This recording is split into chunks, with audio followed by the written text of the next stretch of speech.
Hey guys, welcome back to the channel. Today I've got a regular car for the channel.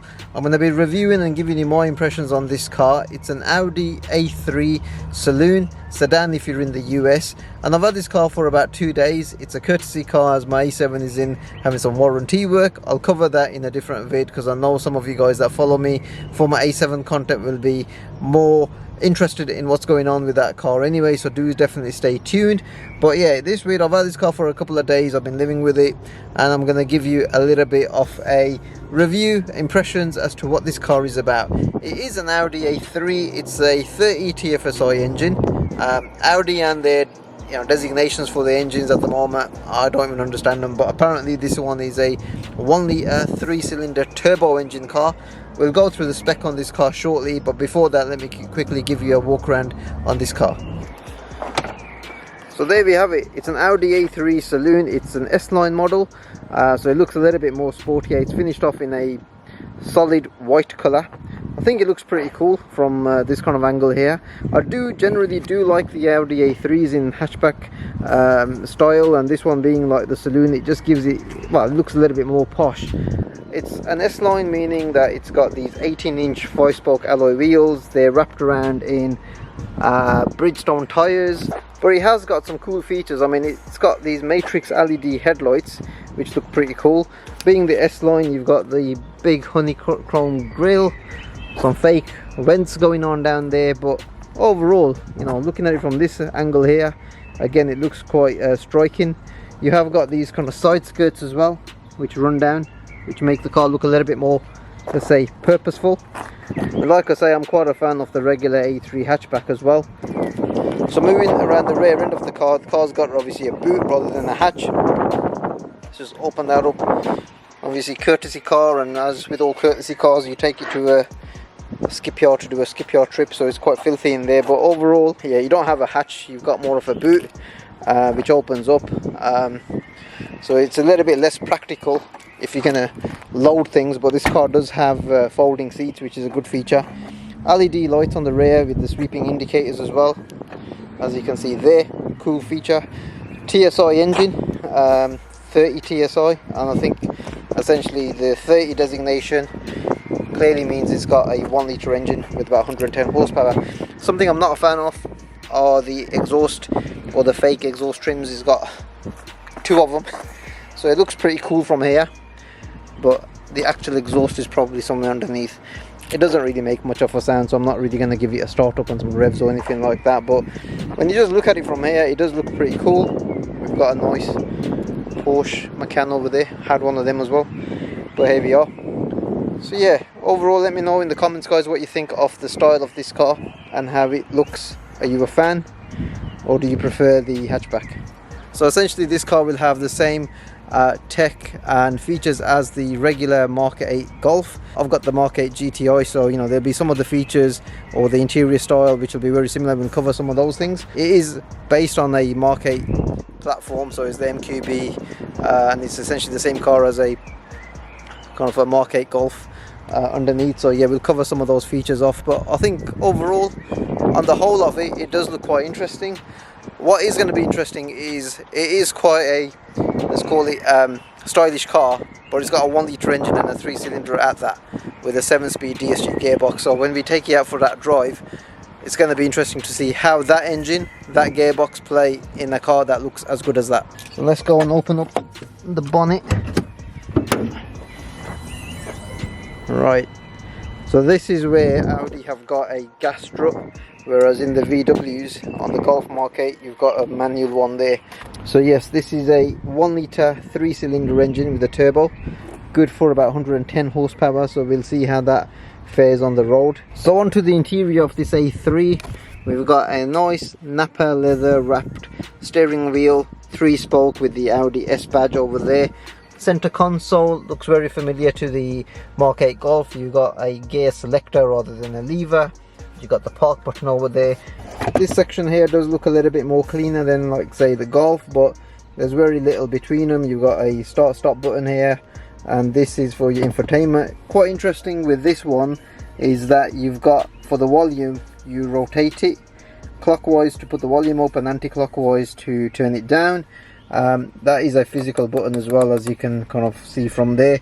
You have got some shortcut buttons as well, so you've got your drive select, your kind of driving things over there, so traction control and the auto start stop and your hazards, they're all buttons. Better just switch that off. As you could see, I just did that and that went down. Then up here you've got obviously your sat nav screen, your infotainment system. That's pretty much the same as what I've got in the Audi A7, albeit it's quite a smaller screen. I think that looks like more of a 7 or 8 inch screen, whereas I think in the A7 the main screen is something like, I think 10. I could be wrong, but there we are.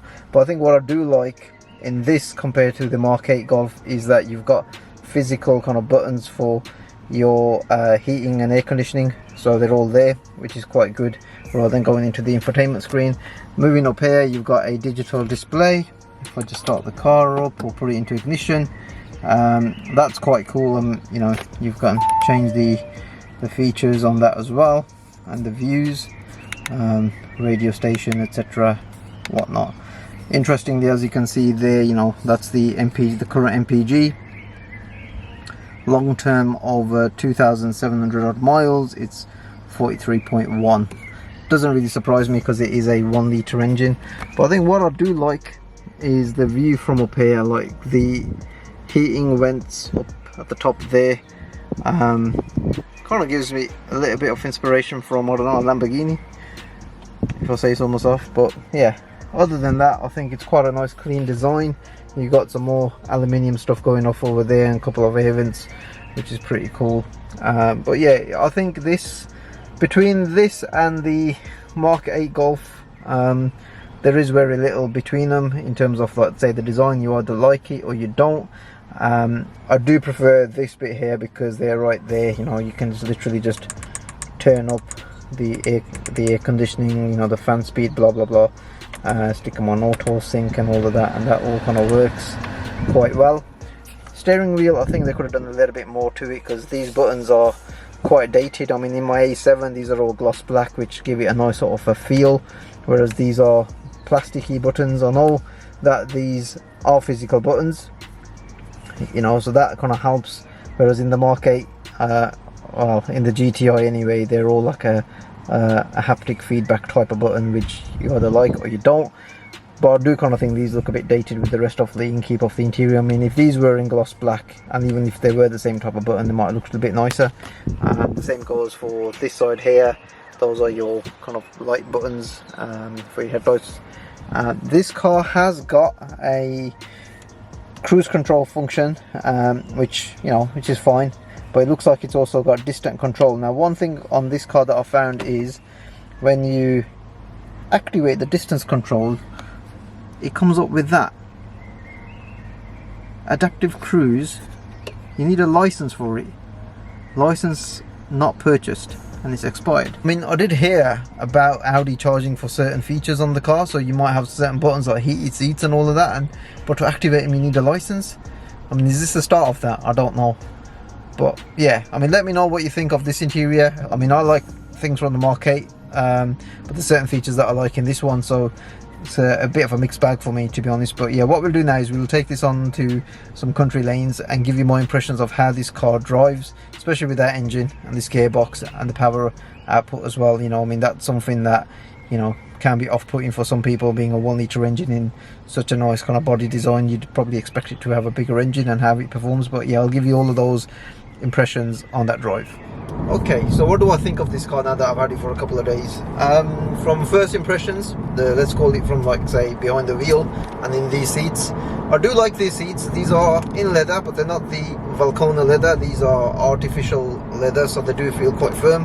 They're certainly not as comfortable as the seats I've got in the A7, and you can see that because this is like a lower spec car, and, you know, pretty much like an entry level. I know it's above the A1, but it is an Audi A3, and, you know, whereas the A7 is a much more of a luxurious car. So the seats, I suppose, for the class, they're not too bad. It's a shame that they don't have lumbar support. I would kind of expect that, because I've got that in the Mark 8 Golf GTI. I even had that feature, the lumbar support, in the Mark 7, so I'm surprised that this car doesn't have it, especially being like, say, the S-Line model.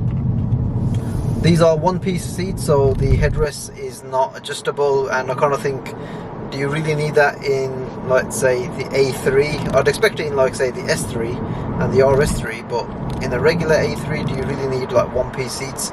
It is a shame, because this headrest for me, it's a bit too far back, so, you know, it's a personal kind of preference. They do look nice, I must say, but when you're sitting in them, they are supportive enough. The steering feels quite nice in, like, say, the palm of your hands as well. You've got these nice little contours around, like, say, the sides, so it does feel quite nice. The suspension feels a bit firm for this type of car, and I know it's probably because it's an S-Line, so, you know, you get, like, say, the sport suspension, but again, you know, does it really need to be this firm, you know, in such a car, you know, that you're going to use every day? It's certainly not a performance car, so you kind of think, okay, well, you know, is it really necessary? But having said that, it's the same story when you buy, like, say, an M Sport 1 Series, which isn't a fully fledged M car anyway, it's just a trim level, you know, so it's the same story across those. Visibility wise, I think it's pretty good. I know this is all the boring stuff, but let's just get it covered, because it is a regular car, and, you know, if you guys are interested in buying something like this, then I'm sure that's something that you'd like to know. Nice sort of, you know, kind of decent view all around, not really had any issue with that. The one thing that I have had an issue with is that the car's got parking sensors, but usually you get like a little bit of a display that comes up to tell you how far you've got, and it doesn't come up on this car, and I'm not sure why that is. I've gone through, like, say, the infotainment system to find out stuff, you know, to see if there's like an option that's been unticked, but can't seem to find it. But at least it's got parking sensors, so you do get the audible warnings as you're getting closer. In terms of how this car actually feels, you know, being a 1 litre 3-cylinder car, as I'm driving and talking to you guys right now, I can't really tell that this is actually a 1 litre 3-cylinder car. It is quite refined.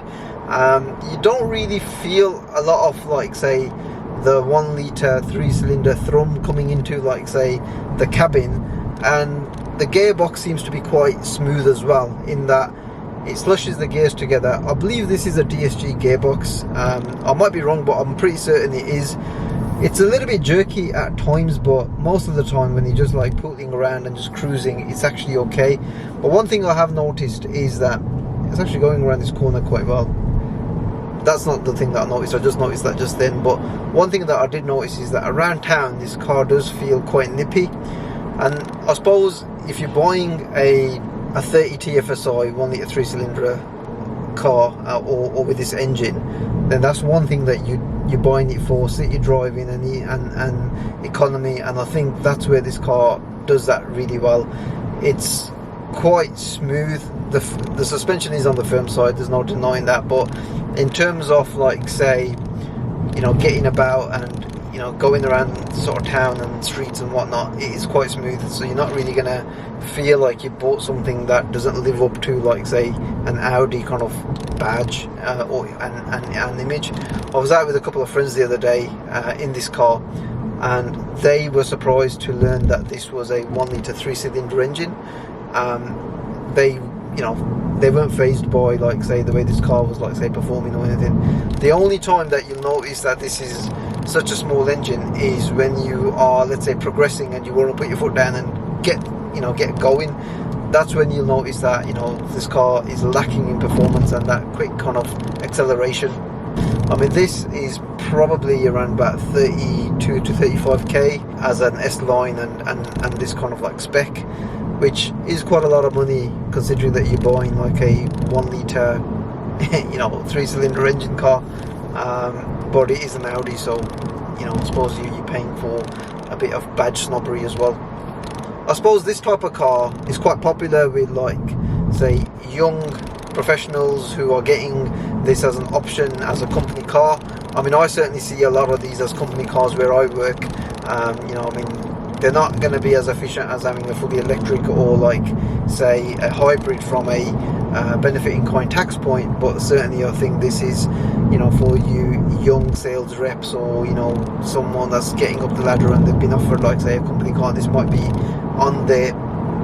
So, you know, you might be considering getting this as a company car in this kind of spec and this engine. It really depends on what you're after. If you want full-on performance, this isn't gonna, you know, kind of tick that box at all. It's not a performance car, even though it's an A3 and it's an S-line. It does perform well though, in terms of, say, you know, get going. I think it performs quite well. But, you know, if you're looking at 0 to 60 times, you know, probably in the top 9s. I mean, I don't really know, I've not really tried that, but when you're on the motorway and you're kind of cruising at 70 miles an hour and you want to put your foot down, it will accelerate. It might drop a cog or two to get going, and there'll be a bit of a delay, but I think overall it does perform quite well. You know, around these kind of country lanes and whatnot, I'm not even going to bother throwing it around because I'm not really going to get much enjoyment out of it. But I'm sure if you got a nice little country lane commute to work, you know, this will be just fine for those as well.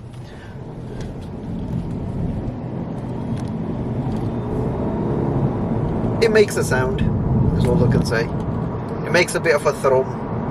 You can throw it into its different modes, like dynamic, sports mode, but it doesn't really do a hell of a lot, to be honest. You know, I've got it in sports mode right there, and it's adequate. So guys, I hope you've enjoyed my review and initial impressions on this Audi A330 TFSI. If you're after a car that's got some brand appeal and that's going to be economical and, you know, leisurely pace, then this is definitely the car for you. Personally, I would leapfrog this model and go straight for, like, say, the 35 TFSI.